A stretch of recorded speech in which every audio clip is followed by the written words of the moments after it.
Good morning, my people.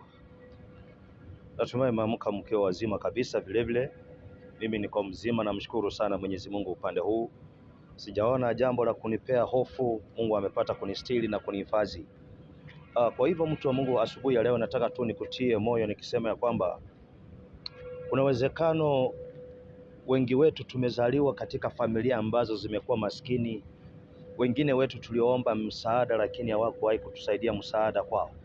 Na nataka nikueleze ya kwamba katika hiyo hali ya kutokusaidiwa, hapo ndipo wewe ulipata msaada wa kweli.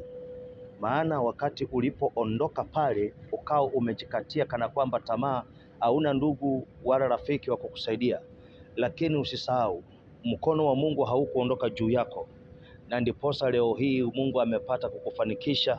Mungu amepata kukuwezesha, umefika hapo ulipo. Na leo hii waliyekutupia mawe wakakuona ustahili, wakakuona takataka, sasa leo nategemea uwe mbolea kwao.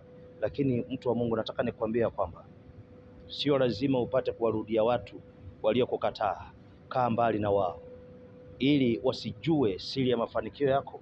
Maana wakati Mungu anamfanikisha mtu, vita huwa vinakuwa juu sana, na watu wote waliokukana wakakushusha hadhi, basi wao wanatamani ukuwe karibu yao, lakini au njia moja ama nyingine ndiposa wapate kukuangamiza vizuri au wapate kukushika vizuri. So kwa hivyo asubuhi ya leo, mtu wa Mungu, na kuombea neema, baraka, kibali cha Mwenyezi Mungu na mkono wa Mungu usiwahi ondoka juu yako.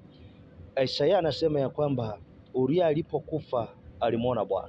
Kuna watu lazima wataondoka katika maisha yako ili ukutane na baraka zako, ili ukutane na Mungu katika maisha yako. Wengine mmezuiliwa kwa sababu mmepepa hatima kubwa. Hatima yenu ni kubwa sana, ndiposa mmezuiliwa. Lakini siku hii ya leo Mungu anakukumbuka. Amen.